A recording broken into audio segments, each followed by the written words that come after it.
안녕하세요. 저는 1인 창작자 홍성훈입니다. 주로 글을 쓰고 있고요. 작년까지 비마이너라는 장애인 언론에 칼럼을 기고했었고, 재작년부터는 제가 쓴 글을 바탕으로 공연을 올립니다. 참여했던 공연으로는 관람 모드 보는 방식, 관람 모드 만나는 방식, 내가 말하기 시작할 때, 쉐어하우스가 있습니다.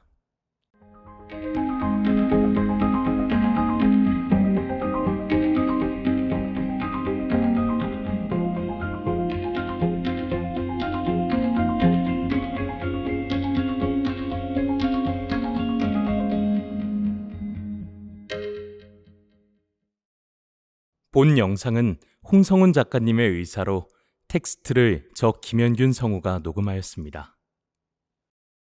성우님의 작업을 보면 몸이나 신체 아니면 성과 같은 좀 감각적인 주제들에 집중을 하신 것 같아서 좀 그런 감각적인 주제들에 관심을 가지신 이유가 뭘까에 대해서 먼저 여쭤보고 싶습니다.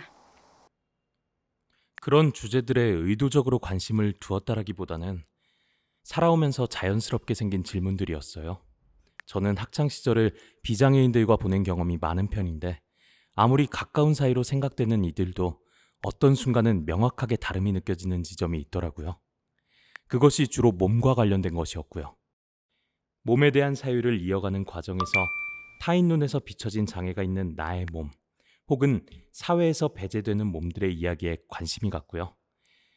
이러한 문제의식 속에서 제가 있는 위치, 정확히 말하면 휠체어를 탄 사람이 바라본 어떤 경계에 대해 질문을 하다 보니 지금까지의 작업을 이어왔던 것 같아요. 그리고 영민님이 말씀해 주신 것처럼 저는 작업에서 주로 감각적인 주제들에 많이 천착하는 편인데 일단 저 스스로 재미있어서 하다 보니 그런 글쓰기를 이어서 왔고요.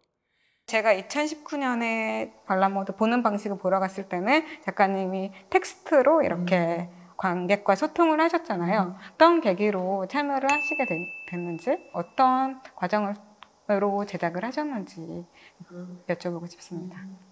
관람 모드는 어떤 의미에서 저의 삶에 입체성을 부여한 작품인데요. 19년에 공연한 관람 모드 보는 방식과 20년 관람 모드 만나는 방식에 창작자 겸 배우로 참여하면서 저의 소통 방식에도 현장성이 있구나 하는 점을 깨달았어요. 지금까지 문자 언어를 이용하여 사람들과 소통하고 관계를 맺어왔지만 제가 주체적으로 관계를 주도하고 대화를 이끌어 나간다는 느낌은 없었어요. 항상 배려를 받아 제가 말을 할 수 있는 환경을 만들어야 하고 상대방이 저의 타자 속도를 견뎌주어야 하고 상대방이 저의 말을 해석해야 하고 등등의 복잡한 과정 속에서 저는 수동적으로 대화를 이어나갈 수밖에 없다고 생각했어요. 그런데 관람 모드를 연출하신 신재님은 오히려 그런 저의 소통 방식이 흥미롭다고 하셨어요. 문자로 소통하는 저의 방식이 음성 언어의 대체제가 아니라 고유한 방식이고 그 방식에 상대방을 초대해보면 어떻겠냐는 제안을 주셨는데요. 그때 저는 머리를 한 대 맞은 것 같은 느낌이 들었어요. 연출님의 제안을 받고서 그렇다면 어떤 과정을 거쳐 저의 문자 언어 소통 방식으로 관객들을 초대할 수 있을까라는 생각에서 출발을 했었고요. 관람 모드 보는 방식에서는 저와 관객이 1대1로 만나서 문자 언어로 표현되는 저의 말과 글을 관객분이 읽어주는 방식. 그래서 문자 언어와 음성 언어가 함께 있되 특정 소통 체계가 우위에 있지 않고 서로의 고유성을 지킬 수 있는 방식을 시도해 보았고요.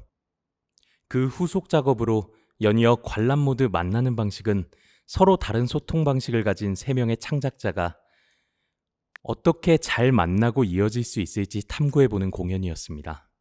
여기 인터뷰 1회에 출연하신 박하늘 배우님의 음성, 농인 정체성을 갖고 삶을 꾸려가고 계신 농인 당사자분의 수어, 그리고 저의 문자 언어까지 이렇게 셋이 모여 각자의 방식으로 관객들에게 자기 이야기를 하고 서로의 이야기를 소개해주는 공연이었어요. 성우님이 지금까지 여러 작업을 하시면서 이런 방식으로 한번 무대에서 어떤 소통이 시도되어 봤으면 좋겠다라고 생각하시는 것이 있었다면 한번 제안해 주실 수 있을까요? 그것을 알면 저도 얼마나 좋을까요? 저도 참 고민이 많은데요. 어떤 방식을 사용하든 우선적으로 고려해야 할 지점은 어떤 태도로 그 방식을 사용할 것인가가 중요한 것 같아요. 이건 저의 생각이 아니라 공연을 같이 한 제로셋 프로젝트의 스태프분들이 갖고 있는 질문이기도 해요. 그분들과 작업을 같이 하면서 저도 자연스럽게 묻게 되었는데요. 공연에서 사용하고자 하는 기술이 단순히 그 사람의 장애로 인한 불편함을 없애기 위한 것이라면 그것은 있어도 없느니만도 못한 것이라고 생각해요. 왜냐하면 이 장애가 그의 생애에서 큰 비중을 차지할지도 모르는데 그것을 다른 무엇으로 대체한다면 여태껏 장애로 인해 쌓여온 내러티브들은 다 무엇인가 라는 생각이 들어요. 저의 경우는 그게 AAC였고요. AAC는 내가 말하기 시작할 때 공연에서 사용했는데 제 말을 전부 AAC를 통해 발화하는 것이 아니라 나레이션에만 사용했었거든요. 그 의도는 AAC가 제 소통 방식 중 하나인 건 맞지만 전부는 아니다라는 것을 드러내고 싶어서였어요. 저는 연결은 편안함을 느끼게 해주는 방식이라고 생각해요. 내가 나로서 존재해도 어떤 혐오 없이 인정받을 수 있고 타인의 삶도 그 자체로 인정할 수 있는 이음새라고 생각해요. 개인적으로는 언젠가 제 희곡으로 공연을 만들고 싶고요.